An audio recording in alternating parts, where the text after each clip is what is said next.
आज हम पढ़ेंगे ट्रांसफार्मर्स। ठीक है, ट्रांसफार्मर क्या है, बड़ी ज्यादा इंपॉर्टेंट एसी मशीन है जो क्या करती है, पावर ट्रांसफर करती है one circuit to another without change in frequency. ठीक है, ये सेंटेंस को याद करना है, transfer power from one circuit to another without change in frequency. ठीक है, तो ये जो डिवाइस है ये हमारा सिर्फ काम करता है एसी के ऊपर। किसके ऊपर काम करता है?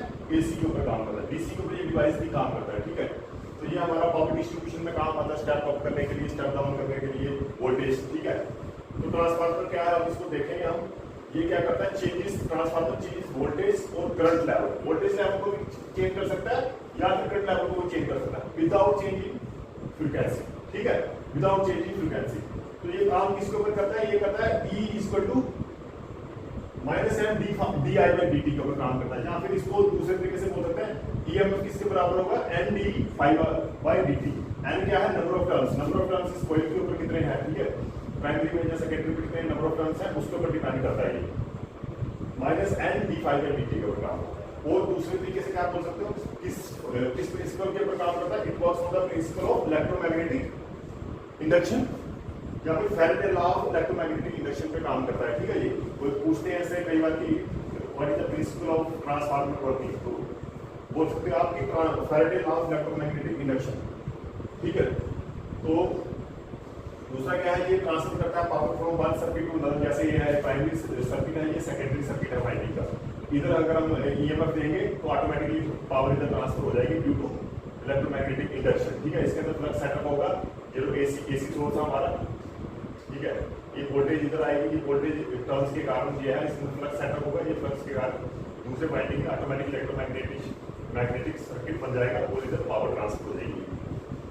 ठीक है, तो पावर ट्रांसफर हो जाएगी। दूसरा क्या है, EMF इंड्यूस कितना होगा? EMF हमारा इंड्यूस होगा N dΦ/dt, जो मैंने इधर बताया। N क्या है? नंबर ऑफ टर्न्स, कितने टर्न्स किए हुए इसके ऊपर कॉइल के ऊपर। ठीक है, उसके ऊपर डिपेंड करता है। और dΦ/dt, dφ क्या है? Changing flux. dφ/dt आ गया चेंजिंग फ्लक्स। ठीक है, तो ये हमारा इंड्यूस EMF होगा जो डिपेंड होगा नंबर ऑफ टर्न्स और dφ/dt के ऊपर। ठीक है, और एक और चीज हमें थोड़ी याद रखनी चाहिए, ये क्या है, V2/V1 किसके बराबर होगा? ट्रांसफार्मर की बात कर रहा हूँ। ट्रांसफार्मर V2/V1 होगा I1/I2। ठीक है, ये देखो इधर 2 है, इधर 1 है, तो ये चीज आप नोट करनी है। या फिर इसको कर सकते हो V2 = N2/N2, N2/N1। ठीक है, N2/N1, ये देखो ये दोनों सिमिलर हैं। N2/N1 = V2/V1, जो किसके बराबर होगा? K। हम इसको लिखेंगे K। K क्या है? K हमारी ट्रांसफार्मर फॉर्मेशन रेशियो है, या फिर इसको ट्रांसफार्मर रेशियो भी बोलते हैं। ठीक है, अभी इंड्यूस EMF किसके बराबर होगा? E1 = dφ/dt into N1 volts. कितनी वोल्ट्स में आएगा हमारा? ये dφ/dt और N के ऊपर डिपेंड करता है। मानो अगर हमने फ्लक्स सेटअप करना, मानो अगर AC सप्लाई दी है इधर E1 पे, प्राइमरी सर्किट में AC सप्लाई दी है और इसके टर्न्स है हमारे N1 टर्न है, मतलब जितने भी टर्न, मतलब 50 ओम मान लो, जितने भी है N1 ले लो, तो वो जो सेटअप है ये साइनसोइडल फ्लक्स सेटअप करेगा। ठीक है ना, क्योंकि AC क्या है, AC में हम साइनसोइडल वोल्टेज होती है, तो साइनसोइडल वोल्टेज क्या है? साइनसोइडल फ्लक्स सेटअप करेगा। वो किसके बराबर होगा? Phi = Phi max sin ωt। ठीक है, ये आएगा हमारा साइनसोइडल फ्लक्स प्रोड्यूस होगा हमारा इसके अंदर, ये कोर के अंदर पूरा टू। अब ये जो कोर है ये एक वोल्टेज बनाएगा, वोल्टेज बनेगी -4.44 फ्रीक्वेंसी। फ्रीक्वेंसी इस फ्लक्स की फ्रीक्वेंसी, चेंजिंग जो फ्लक्स है चेंजिंग, और Phi max। ठीक है ना, फ्लक्स कितना मैक्सिमम फ्लक्स कितना सेटअप हुआ और नंबर ऑफ टर्न।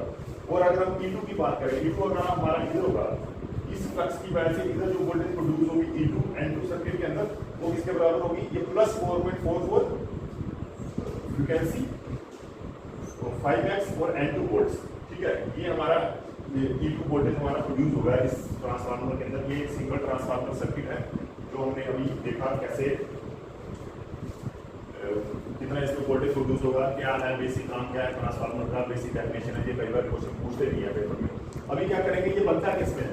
अब क्या है हमारा ये जो कोर है, ये है कोर जिसके ऊपर हमने वाइंडिंग पूरी घुमाई हुई है, इसको कोर बनेंगे। कोर बनता हमारा L shaped lamination sheet made of cargo. Cargo मतलब old road grain oriented steel होता है। ये इसमें क्या है, डिफरेंट बड़े हम प्रोड्यूस होते हैं।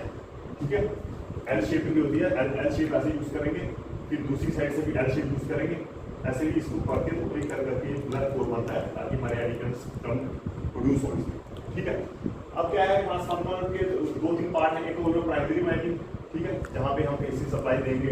और दूसरा आएगा सेकेंडरी वाइंडिंग, जहां से हम लोड को सप्लाई देंगे। ठीक है, इसकी प्राइमरी वाइंडिंग के कारण ही सेकेंडरी वाइंडिंग में फ्लक्स सेटअप होता है, वोल्टेज बनती है, क्रिएट होती है। ठीक है, ये हमारा बेसिक ट्रांसफार्मर का सर्किट आ गया। अब क्या है, मैंने आपको बताया कि K किसके बराबर है, N2/N1 या फिर V2/V1 या फिर I1/I2।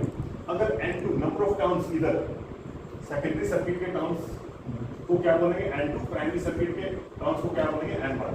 अगर N2 के टर्न्स इस वाले से ज्यादा है तो ये बन जाएगा हमारा step up transformer. Step up transformer मतलब अगर आपने इधर 200 वोल्टेज दी है तो ये तकरीबन 200 वोल्ट से ऊपर ही देगा वोल्टेज। ठीक है, 240 हो गया या 400 वोल्टेज होगा। स्टेप अप मतलब वोल्टेज बढ़ा के देगा ये। अगर तुम्हारे सेकेंडरी सर्किट में टर्न्स क्या है, प्राइमरी सर्किट से टर्न ज्यादा है, ठीक है, तो वो आएगा स्टेप अप ट्रांसफार्मर। अगर सेकेंडरी सर्किट मतलब इसके टर्न्स इस प्राइमरी वाले से कम है, मतलब N2 क्या है लेस देन है N1, तो वो हो जाएगा step down transformer. Step down का मतलब अगर आपने वोल्टेज इधर 200 दिया प्राइमरी सर्किट में, तो आपको सेकेंडरी वोल्टेज मिलेगी 100, 150, मतलब 200 से कम ही मिलेगी। उसको बोलेंगे हम स्टेप डाउन ट्रांसफार्मर।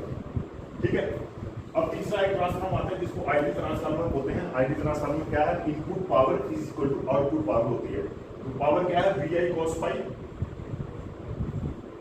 अगर मानो तुम्हारी इनपुट पावर है P1 I1 cos phi, तो वो किसके बराबर होगी, V2 I2 cos phi। I2 हो गया इस वाइंडिंग के अंदर जो करंट जा रहा है, तो I1 हो गया प्राइमरी वाइंडिंग में जो करंट जा रहा है। ठीक है, तो इसके अंदर क्या है, लॉसेस बिल्कुल जीरो होंगे। ऐसे नॉर्मली ट्रांसफार्मर में दो टाइप के लॉसेस होते हैं, एक होता है कॉपर लॉसेस, एक होता है कोर लॉसेस। ठीक है, वो हम नेक्स्ट वीडियो में थोड़ा डिस्कस करेंगे लॉसेस कौन कौन से होते हैं। तो आईडी ट्रांसफार्मर नॉर्मली होता नहीं है।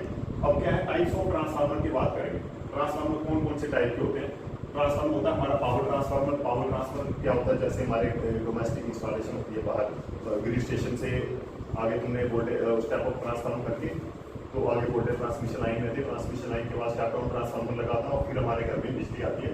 वो वहाँ पर जो ट्रांसफार्मर होता है बड़े हाई बल्कि ट्रांसफार्मर होते हैं, बड़े बड़े होते हैं, कमरे से बड़े बड़े भी होते हैं, जहाँ पे ग्रिड स्टेशन जनरेटिंग स्टेशन होते हैं। वो वाले ट्रांसफार्मर किसमें आएंगे, पावर ट्रांसफार्मर में।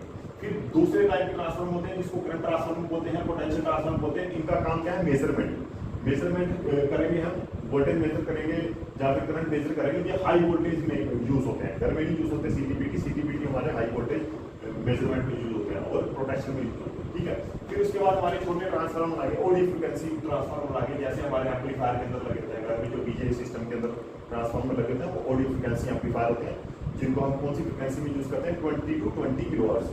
ठीक है, 20 से 20 किलोहर्ट्ज की में यूज करते हैं ऑडियो फ्रीक्वेंसी ट्रांसफार्मर। फिर आते हैं हमारे radio frequency transformer. Radio frequency transformer में वो ट्रांसफार्मर जो ऑडियो फ्रीक्वेंसी से ऊपर वाले फ्रीक्वेंसी में यूज करते हैं, उसको बोलते हैं रेडियो ट्रांसफार्मर। ठीक है, तो अभी अगर हम पावर ट्रांसफार्मर की बात करते हैं, और एक हमारे घर में जो डोमेस्टिक में यूज होता है हमारा स्टेप अप ट्रांसफार्मर होता है, जिसके में हम वोल्टेज बढ़ा भी सकते हैं, कम भी कर सकते हैं। जिसमें 8 स्टेप होते हैं, उस ट्रांसफार्मर को बोलते हैं हम शेल टाइप ट्रांसफार्मर, और उसको ऑटो टाइप ट्रांसफार्मर बोलते हैं। ठीक है, बेसिक हमारे अगर जो हमारे AC मशीन में यूज होते हैं या AC में ट्रांसफार्मर यूज करते हैं, वो हम दो टाइप के ट्रांसफार्मर यूज करते हैं, एक होता है शेल टाइप और एक होता है कोर टाइप। ठीक है, इसको हम नेक्स्ट लेक्चर में देखेंगे कैसे हम इसको अलग अलग कंस्ट्रक्शन क्या है, डिफरेंसेस क्या है, और इसके ट्रांसफार्मर में लॉसेस क्या है। ठीक है, अगले वाले चैप्टर में देखेंगे।